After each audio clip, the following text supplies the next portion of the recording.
मैंने आज ही एक प्रोग्राम किया है सुबह नोरिल रूबिनी के ऊपर, 10 mega threats to the world. दुनिया के जाने माने अर्थशास्त्री हैं। उसमें से एक पॉइंट है जिसकी चर्चा करना चाहूंगा, बैकलैश जी अगेंस्ट पॉपुलर डेमोक्रेसी।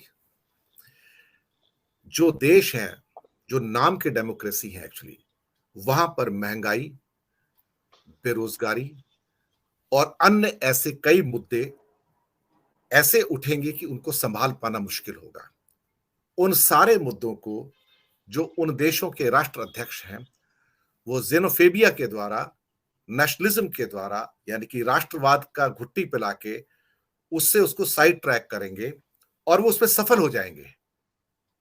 बिल्कुल कमाल की ठीक बात कह रहे ये हैं। बोलते हैं कि ना महंगाई उसके ऊपर असर डालेगी, ना बेरोजगारी असर डालेगी, ना कोई और मुद्दा असर डालेगा। वो राष्ट्रवाद की घुट्टी के अंदर वो सारे जो मुद्दे हैं वो ढक जाएंगे और उनका जो जेनोफोबिया है, जो नेशनलिज्म, राष्ट्रवाद है, छदम राष्ट्रवाद है, वो वहां पर जीत जाएगा। आज जो ब्राजील की राजधानी में हो रहा है, बोल्सोनारो के जो समर्थकों ने किया है वहां पर, जहां पर लूला का वो सारा नया साम्राज्य आया है, वो शर्मसार करता है, क्योंकि बोल्सोनारो उसी चीज के प्रतीक है जिसके प्रतीक एर्डोगान भी हैं और नरेंद्र दामोदर दास मोदी भी हैं। उसी संस्कृति का एक हिस्सा है कि दक्षिणपंथी अब हिंसक होते जा रहे हैं। जी सर। जी सर, दिनेश सर, बहुत खतरनाक संकेत हैं ये, जिनकी भविष्यवाणी है। निश्चित तौर पर बहुत दूरदृष्टि उनके पास होगी।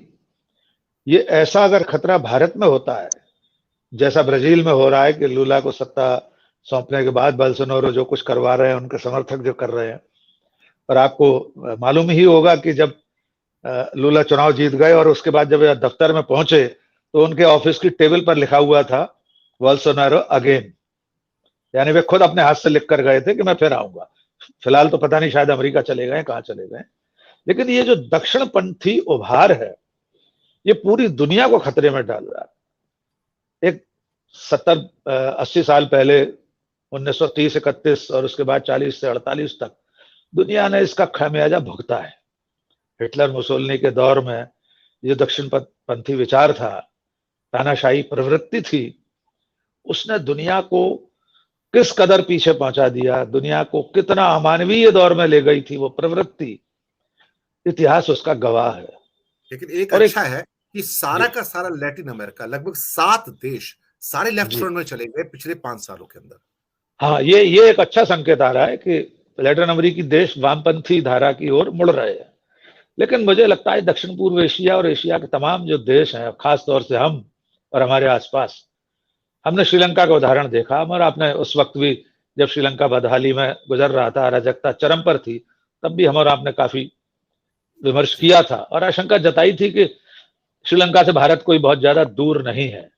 लेकिन अगर 2023 को लेकर जो आशंकाएं उन्होंने जाहिर की हैं, अगर वे सचमुच में सही साबित होती हैं, तो भारत जैसे महादेश के लिए संभलना मुश्किल हो जाएगा। और इसका कोई एक पैमाना नहीं है जिसमें हम लगातार गिरावट पर हैं। आप देखिए, भुखमरी में हम लगातार पायदान दर पायदान नीचे जा रहे हैं। लोकतांत्रिक अधिकारों के मामले में हम नीचे जा रहे हैं। अभिव्यक्ति की आजादी, प्रेस की आजादी, हम लगातार हर साल 2 पायदान नीचे उतर जाते हैं। ऐसा एक भी मानक नहीं है, ऐसा एक भी पैमाना नहीं है जिसमें हम ऊपर जा रहे हो। सरकारी आंकड़े भी कितना भी छुपाने की कोशिश करें, लेकिन अंत में वो सच तो सामने आ ही जाता है। अगर आप भुखमरी के आंकड़े जब जुटाएंगे, तो सरकार इस बात को कैसे छुपा लेगी कि 81 करोड़ लोगों को खाद्यान्न मुहैया करा रही है सरकार।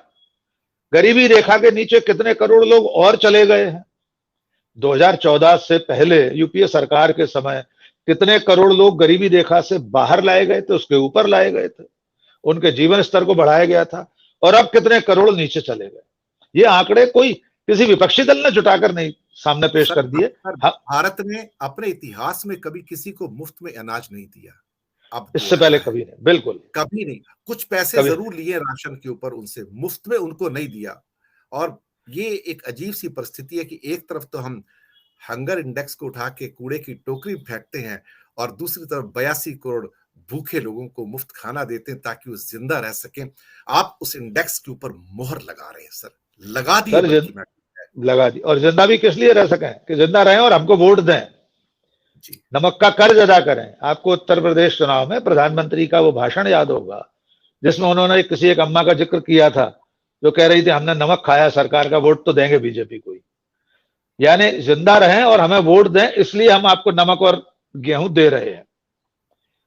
भारत का जो स्वाभिमान है वो कहां चला गया है, मुझे नहीं समझ में आता। ये 81 करोड़ लोग क्या सचमुच में कभी ये नहीं सोचते होंगे कि हम भिखमंगों जैसी स्थिति में आ गए कि सरकार हमें 5 किलो 10 किलो अगर अनाज नहीं देगी तो हम जिंदा नहीं रह सकते? क्या इनमें से बहुत सारे लोग मक्कार नहीं हो गए होंगे, कामकाज नहीं करना चाहते होंगे? क्या इनमें से करोड़ों लोग, हमारा जो राष्ट्रीय श्रम है, हमारी जो श्रम शक्ति है, वो नहीं कहीं गिर रही होगी लगातार, वो पिछड़ रही होगी? इससे पहले यूपीए के समय मनरेगा इत्यादि के जरिए लोगों को काम में लगाया गया था, लोगों को रोजगार दिया गया था, भीख नहीं दी गई थी। ये तो एक तरह से भीख में, कटोरे में आपको चंद गेहूं के दाने दिए जा रहे हैं और साथ में आपसे ये कहा जा रहा है कि इसके एवज में नमक का हक अदा कीजिए, हमें वोट दीजिए। ये बहुत शर्मनाक समय है दिनेश सर, और ये ऐसा भी समय है जिसमें हमारे सेनाओं के नाम पर वोट मांगे जाते हैं। प्रधानमंत्री ने पुलवामा के शहीदों के नाम पर कर्नाटक के चुनाव में कहा कि आप पहली बार के मतदाता हैं, यानी जो पहली बार वोट देने जा रहे थे, उनसे कहा कि क्या आपका पहला वोट पुलवामा के शहीदों के नाम पर नहीं होना चाहिए?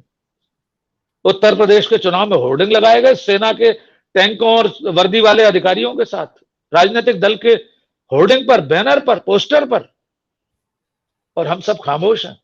कितने लोग हैं इस गलत को गलत कहने वाले? भी हो चुका है सर, ये अटल जी के टाइम में भी हो चुका है, जहां सेना का राजनीतिक जी प्रारंभ हुआ था और वहां पे सेना प्रमुख ने बहुत आपत्तियां भी जताई थी वहां पर, लेकिन अटल जी ने ये कह के टाल दिया था कि जाने दीजिए, अब जो हो गया सो हो गया। तो ये ऐसा हुआ है, ऐसा नहीं है कि ये वहीं से स्टार्ट होता है, अटल जी के समय से स्टार्ट होता है ये बिल्कुल, उस समय से। राजनीतिक। और अब तो सेना अधिकारी चुनाव के वक्त सत्ता और सरकार के पक्ष में माहौल बनाने के लिए बयान देने लगे। अभी गुजरात चुनाव के वक्त में सेना के अधिकारियों ने बयान दिए। हर चुनाव से पहले बड़े बड़े सेना के अफसर आतंकवादी हमले की आशंका जताने लगते हैं। हर चुनाव से पहले माननीय प्रधानमंत्री की जान को खतरा पैदा हो जाता है। हर चुनाव से पहले निश्चित संख्या में आतंकवादियों के घुसने की आशंका जताई जाती है, और उसके बाद देश और सारे नेता, सैन्य अधिकारी भूल जाते हैं कि वो जो 300 आतंकवादी आए थे बिहार चुनाव में, 200 आए थे बंगाल चुनाव में, गुजरात चुनाव में, वे सचमुच यही है कि लौट गए चाय नाश्ता करके? क्योंकि ये जानकारी तो जेपी नड्डा साहब को होती है ना, किस संख्या में आतंकवादी आ रहे हैं। ये कैसा निजाम है जिसको आतंकवादियों की निश्चित संख्या की जानकारी होती है, वो भी चुनाव के समय? सिर्फ मतगणना की शाम 7 बजे के बाद न तो जेपी नड्डा साहब चिंता करते हैं कि वो जो आतंकवादी बुलवाए गए थे वे वापस गए कि नहीं गए, उनका फेयरवेल हुआ कि नहीं हुआ। ये बहुत खतरनाक प्रवृत्ति है सर। एक चीज जोड़ना चाहूंगा, विशेष रूप से पूछना चाहूंगा। मेरा जी कल मैंने